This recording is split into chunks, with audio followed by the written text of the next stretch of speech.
अस्सलाम वालेकुम। आज આપણે બનાવે છે ક્રીમ બ્રુલે।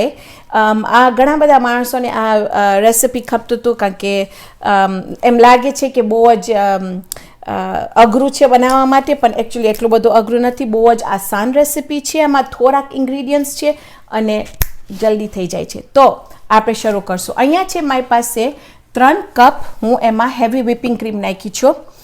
એમાં એક ડબ્બો હું અહીંયા 12 ounce ઇવેપોરેટેડ મિલ્ક નાખી છું, જે એમાં ખાંડ નથી, આ મોરું છે।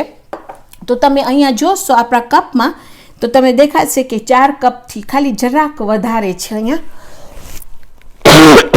પણ તમને એક્ઝેક્ટ જરૂર નથી। જો તમારી પાસે 4 કપ હોય તો બરાબર છે। એમાં આપણે નાખશું થોડીક એલચી। હવે એ સાવ તમારા ઉપર છે, જો તમને એલચી ના નાખો હોય તો તમે નહીં નાખજો। અમને એલચી બહુ જ ભાવે છે એમાં, તો હું એમાં નાખીશ। એમાં છે મારી પાસે 6 મયાઈ કે ઈંડા, જે ખાલી આપણે એની ગોટી વાપર્યા છે, એનું ધેરું પાર્ટ હું રાખી દીધી છું। ઇન્શાલ્લાહ હું મારી બીજી રેસિપી કહીશ જેમાં મને કોકોનટ મેકરોન્સ કરવું છે, તો એમાં હું વાપરીશ।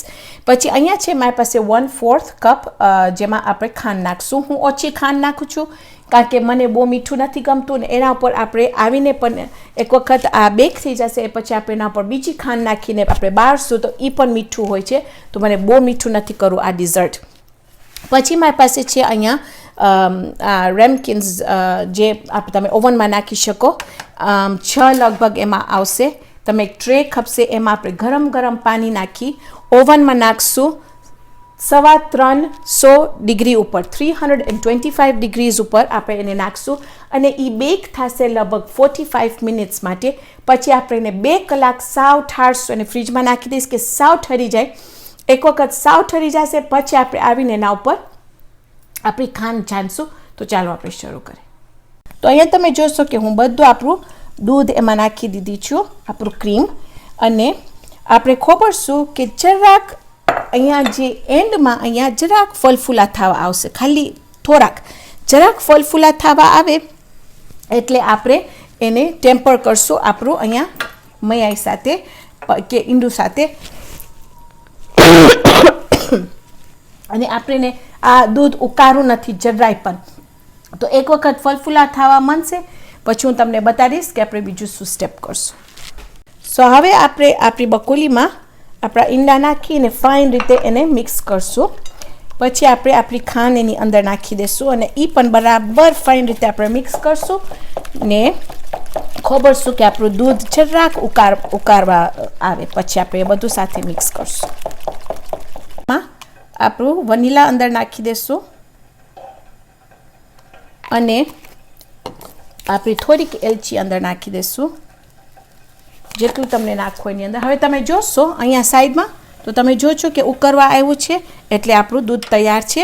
આપણે આ મિક્સ કરી નાખશું, પછી હું તમને બતાવીશ કે આપણે શું કરશું। તો અહીંયા હવે આપણું દૂધ તૈયાર છે, હું એને કપમાં નાખી દીધી છું। હવે આપણે એને આસ્તે આસ્તે આપણા ઈંડામાં નાખશું કે શું આસ્તે આસ્તે ને સાથે સાથે આપણે જલ્દી આવી તમ એને મિક્સ કરશું, તો શું આપણી જે આ ઈંડા કે મયાઈ છે એ રંધાઈ ના જાય।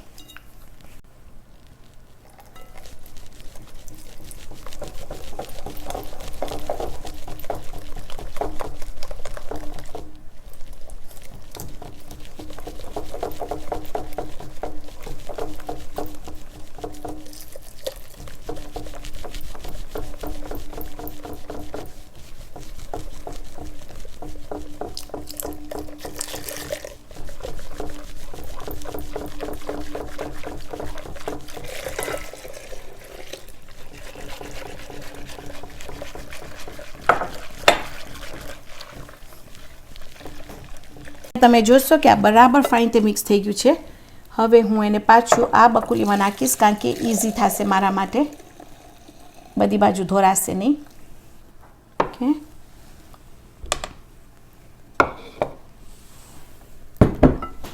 હવે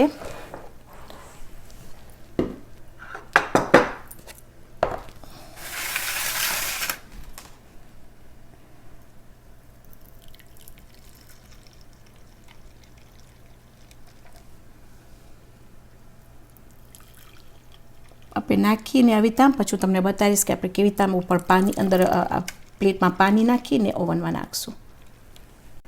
તો અહીંયા તમે જોશો કે હું જે આ બધું ઉપર આ ફલફૂલા થયા છે એ આપણે બધા આવી રીતે કાઢી નાખશો. તમે જોશો કે આ બધામાં હું કાઢી નાખી છું. જેટલું તમારાથી નીકળે એટલું તમે કાઢી નાખજો.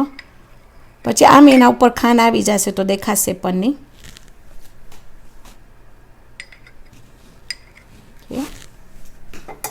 હવે આપણે એને ઓવનમાં નાખશું આસ્તેથી.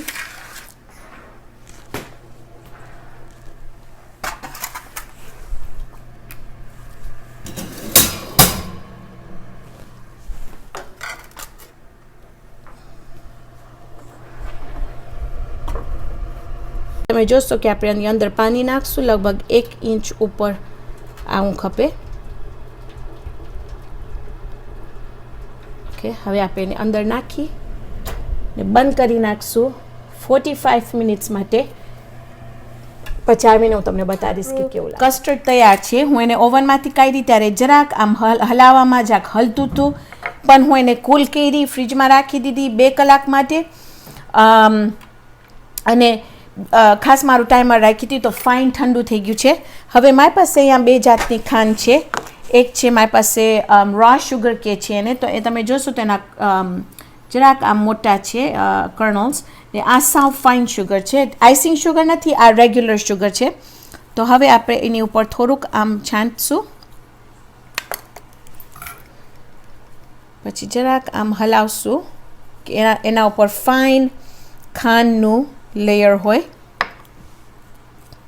આના ઉપર આપણે રોઝ શુગર નાખશું, કારણ કે મને ખબર છે કે તમે 2 વસ્તુ જો અને પછી તમને જે વાપરવું એ તમારા ઉપર છે.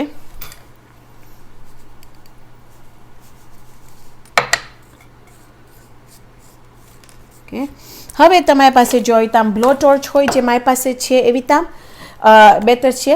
પણ જો તમારી પાસે ના હોય ને તમને બ્રોઇલર ઓવન વાપરવું હોય તો તમે બ્રોઇલરમાં રાખી શકો છો કે ખાલી આમ ઉપર સાવ અવિતામ થઈ જાય તો તમારું તૈયાર છે. પણ તમે જ્યારે બ્રોઇલરમાં નાખો ત્યારે બહુ ધ્યાન રાખજો, કારણ કે બહુ ઇઝીલી બળી જઈ શકે છે. જ્યારે તમે શરૂ કરો ત્યારે એક બાજુ તમારું નહીં રાખજો તાપ, બધી બાજુ ખાલી આમ હલાવતા રાખજો તમારો હાથ, તો આમ ફાઇન રીતે મેલ્ટ થાય. એ ખાલી એક બાજુ મેલ્ટ થઈને બળી ના જાય.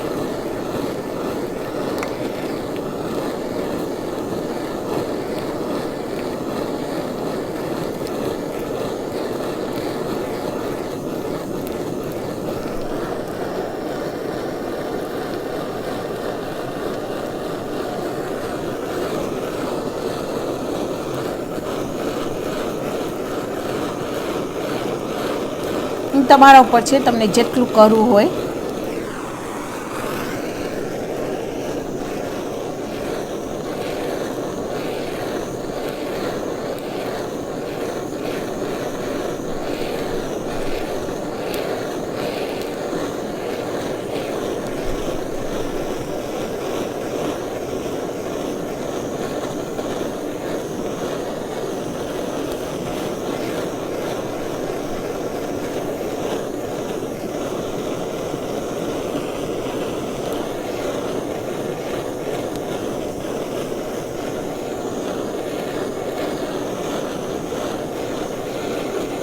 અને જો તમને આ હમણાં સર્વ ના કરવું હોય, લેટ્સ સે તમે બનાવી લ્યો ને તમે ખોભરતા હો સર્વ કરવા માટે, તો તમે ખાંડ હમણાં નહીં નાખજો, ફ્રીજમાં રાખી દેજો.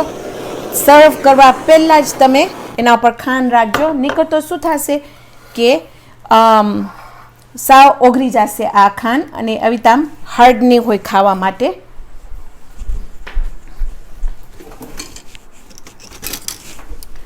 અહીંયા છે મારી ચમચી. હવે હું તમને બતાવીશ કે તમને સંભળાય છે કે આ જો કેવી તામ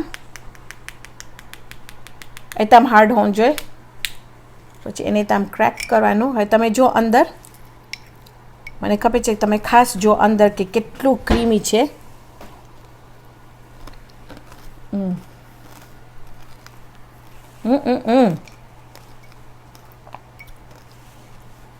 જો તમે કે કેટલું અંદર ક્રીમી છે.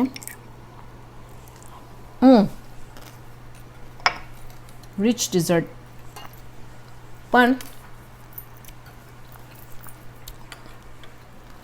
એટલું ઇઝી છે બનાવવાનું, પણ perfect, easy, simple, elegant desert એકદમ સ્વાદિષ્ટ થયું છે. તો ઇન્શાલ્લાહ આજે આપણે બનાવ્યા છે આપણું ક્રીમ બ્રુલે. ઇન્શાલ્લાહ આવતી વખતે આપણે બીજી જબરદસ્ત રેસિપી બનાવશું. તો ત્યાર સુધી ખુદા હાફિઝ.